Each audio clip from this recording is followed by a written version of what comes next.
Bonjour. Aujourd'hui, à quelques jours après Noël, nous continuons avec notre série de messages de fin d'année, les 7 paroles de Noël.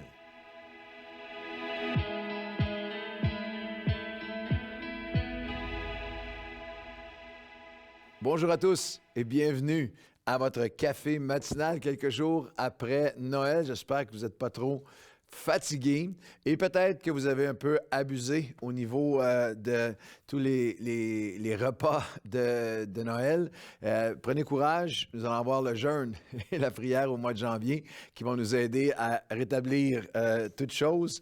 Nous sommes heureux d'être avec vous, de terminer l'année avec vous. Quelle année on vient de vivre. Nous faisons une pause de notre série avec un café matinal par chapitre des évangiles. On va continuer dans l'évangile de Luc dans le début de la nouvelle année. Mais j'ai cru bon de terminer l'année un peu avant, un peu après Noël avec les 7 paroles de Noël. On y revient dans un instant. Je veux vous remercier. On arrive à la fin des quelques jours encore jusqu'au 31 décembre de notre levée de fonds spéciale, une semence de reconnaissance où nous vous appelons. Nous appelons chacun d'entre vous. Je veux remercier des milliers qui ont commencé à répondre déjà et la réponse est tellement encourageante. Mais on a besoin d'un miracle de décembre. On a besoin de votre aide pour pouvoir continuer à vous présenter tout ce qu'on a, tout ce qu'on offre en ligne, les cafés matinaux, les Nouvelles Vies chez vous du dimanche, ainsi que Nouvelle Vie Worship, des ressources pour vos enfants,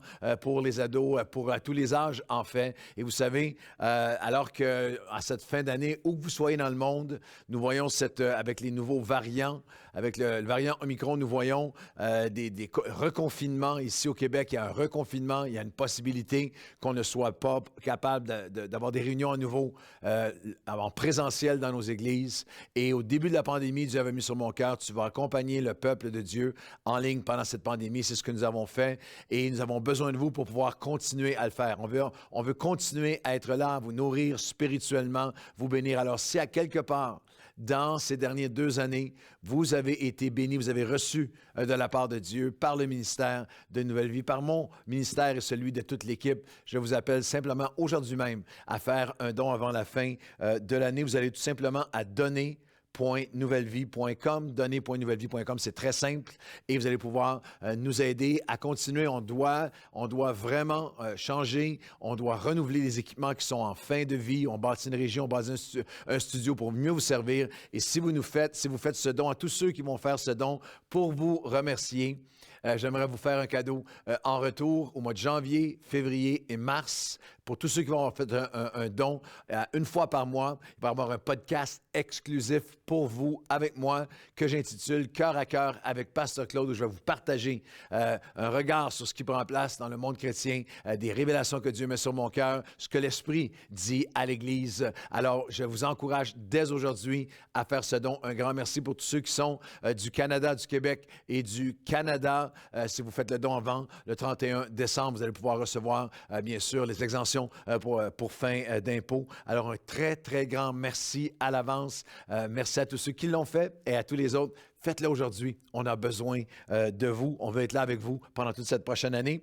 Les 7 paroles de Noël que Dieu a données. Lorsqu'on a une parole prophétique, c'est Dieu qui parle. Alors, c'est intéressant. J'ai trouvé intéressant pour nous de dire de quoi Dieu parle-t-il et de quoi veut-il que nous parlions, que nos cœurs soient remplis, avec quoi devrions-nous terminer l'année autour du message de la naissance de son Fils à Noël. Et dans les évangiles, Matthieu 1 et 2, Luc 1 et 2, il y a 7 paroles. Et 7 est le chiffre dans la Bible de la complétion, de ce qui est complété, de l'accomplissement parfait dans les plans de Dieu. Il y a 7 personnes différentes qui ont donné des paroles prophétiques ou qui ont reçu une parole prophétique dans les récits des évangiles. Et ces 7 paroles nous ramènent, nous refocalisent sur ce que devrait être habité et être porté dans nos cœurs en cette saison où on célèbre la naissance de Jésus. Je vous donne comme devoir devoir de lire, faites-le avant la fin de l'année, de lire Matthieu 1,2, Luc 1,2, et vous allez trouver ces 7 paroles. On a vu ensemble déjà une parole de faveur et de grâce, une parole de bénédiction qui a été donnée dans ces récits de Noël. Et aujourd'hui, nous regardons à la troisième parole de Noël, qui est une parole de bénédiction. C'est une parole qui a été donnée par Élisabeth et certaines des paroles de ces 7 paroles ont été reçues et d'autres ont été données. Et tout de suite, il y a une application très simple pour vous et moi. Aucun d'entre nous n'est appelé simplement ou exclusivement à recevoir la parole, la bénédiction, les faveurs de Dieu, le message de Dieu. Nous sommes tous appelés, aucun d'entre nous n'est appelé à être une mère morte qui ne fait qu'être un récipient qui reçoit. Nous sommes appelés à donner. Nous sommes appelés à donner de ce que nous avons reçu, du message, de la portion de Dieu, de la bénédiction de Dieu, en termes de notre série du mois de décembre, La Nouvelle Vie, à partager notre table de bénédiction, de ressources, mais aussi de ce que nous connaissons de Dieu. Et Élisabeth a reçu de la part du Seigneur par le Saint-Esprit et elle va donner une parole à Marie. C'est une parole concernant la naissance de Jésus. Et on est dans Luc chapitre 1 et les versets 39 à 41. Dans ce même temps, Marie se leva et s'en alla en hâte vers les montagnes dans une ville de Juda. Elle entra dans la maison de Zacharie et salua Élisabeth. Et dès qu'Élisabeth entendit la salutation de Marie, son enfant tressaillit dans son sein. Et elle fut remplie du Saint-Esprit, et elle s'écria d'une voix forte, c'est une parole prophétique, « Tu es bénie ». C'est une parole de bénédiction. « Tu es bénie entre toutes les femmes, et le fruit de ton sein, de tes entrailles est béni. » Au verset 45 du même chapitre, « Heureux, béni, heureuse, bénie celle qui a cru, parce que les choses qui ont été dites de la part du Seigneur auront leur accomplissement. » C'est intéressant parce que l'enfant a tressailli. Elle porte Jean-Baptiste et l'enfant a tressailli, il fut rempli du Saint-Esprit dans son sein dès le sein de sa mère. Et ça avait été prophétisé déjà. Dieu accomplit toujours ce qu'il a promis parce que dans le chapitre précédent, lorsque la parole a été donnée au papa, à Zacharie, il y a ces mots au verset 15. Parlant de Jean-Baptiste, de l'enfant qui était à naître, il sera grand devant le Seigneur, il sera rempli de l'Esprit Saint dès le sein de sa mère. Il ramènera plusieurs des fils et des filles vers le Seigneur. Et c'est ce que Jean-Baptiste a fait. Et il y a une application, un rappel important dans cette parole de bénédiction. C'est que Dieu a des intentions et destinées pour nous dès le sein de notre mère. Il n'y a aucun d'entre vous, aucun qui est un accident. Parfois, les parents nous ont même dit, tu n'étais pas voulu, tu n'étais pas désiré. Moi, ma mère, dans les années plus tard, lorsque j'étais plus vieux, adolescent même, m'avait raconté à un moment donné qu'à quel point, au moment où elle est tombée enceinte de moi, elle voulait quitter mon père. C'est une maison d'alcoolisme, de violence et tout. Et en fait, je n'étais pas désiré, je n'étais pas voulu. Mais Dieu avait un plan pour ma vie. Il a un plan pour la vôtre, avant même que vous puissiez pousser votre premier cri de bébé. Dieu a un plan pour chaque enfant dans le sein de sa mère. Il a des destinées pour vous. Ce que Dieu promet, il va toujours l'accomplir. Tu es béni parce que ce que Dieu promet, il va toujours. Bénis ceux qui croient. Heureux sont ceux qui croient. Parce que les choses qui ont été dites de la part du Seigneur auront toujours leur accomplissement. Et cette parole est une parole de bénédiction. À plusieurs reprises, on retrouve cette expression dans le récit de Noël que tu es bénie, Marie, tu es heureuse. Une parole de bénédiction. Le mot qui est utilisé est littéralement le mot pour épanoui. Heureuse, le mot Makaria, heureuse, heureux, épanoui. Béni seras-tu, béni sera celui ou celle qui aura cru. Alors, c'est un des... Jésus est venu, la parole de Noël, Jésus est venu pour donner la vie abondante, le bonheur, la joie, la bénédiction, littéralement pour nous rendre heureux, pour nous donner une mesure de bénédiction, d'être heureux. alors que des milliers et des milliers sont touchés à Noël, on a eu nos spectacles de Noël en ligne et on reçoit plein de courriels de gens qui ont partagé ça avec des amis, des membres de leur famille et plein de gens qui ont été touchés, bouleversés. Quelqu'un me disait, j'avais invité quelques amis, on était ensemble complètement éloignés des choses de Dieu, ne connaissaient rien au royaume de Dieu.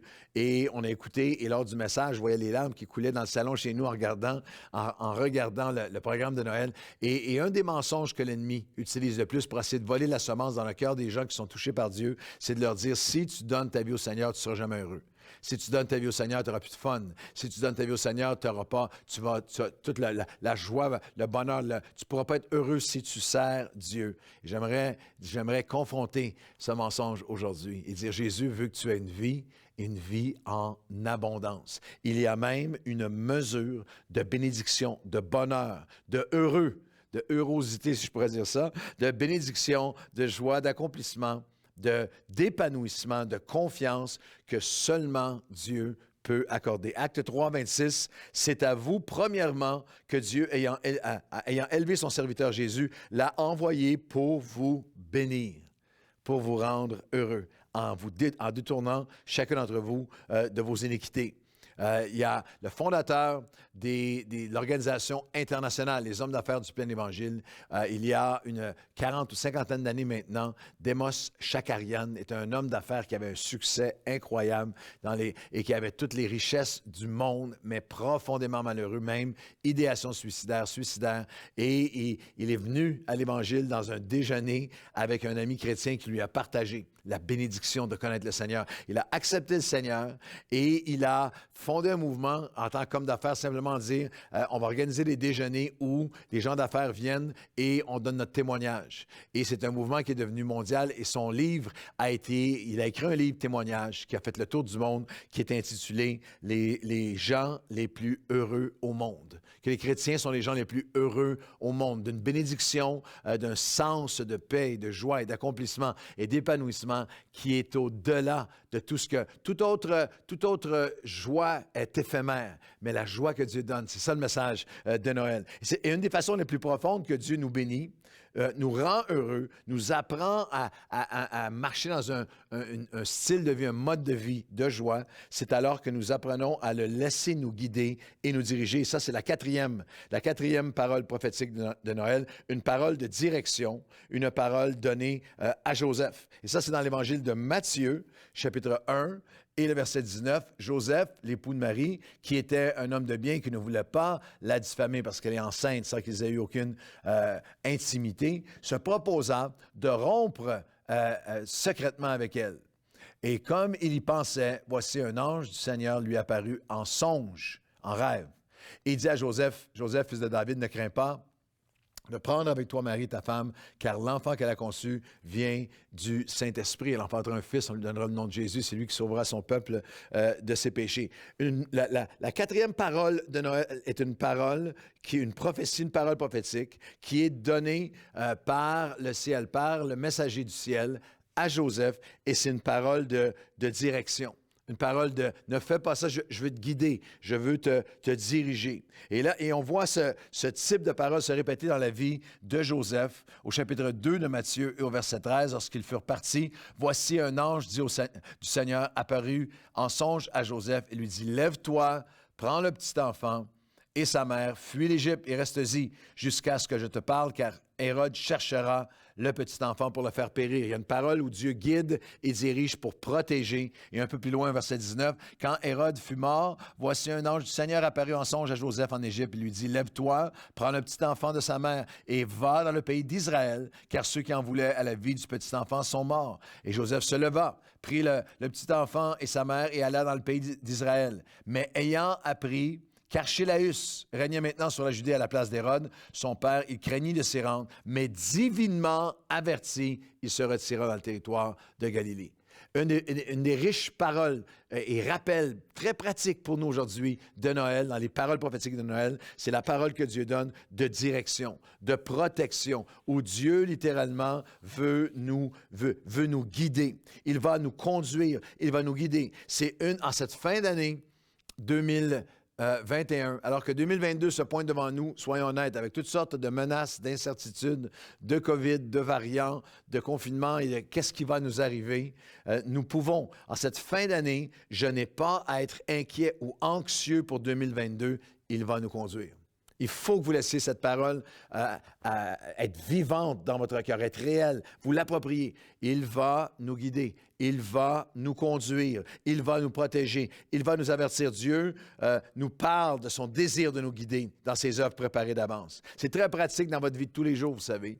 Vous pouvez demander au Seigneur à chaque jour et il y a une parole qui il peut vous guider. Comme Joseph est guidé, ne va pas là, va là, retire-toi de ça, entre ici, sois dans tes études, dans ton travail, dans tes relations, dans tes amitiés, dans ta carrière, dans tes investissements, dans le royaume de Dieu, dans le ministère. Nous traversons la COVID en paix et avec confiance. Il n'y a aucun Hérode et il n'y a aucun Archélaüs qui peut empêcher la main de Dieu de nous conduire, de nous diriger, qui peut nous empêcher d'accomplir ce que Dieu avait préparé d'avance pour nous.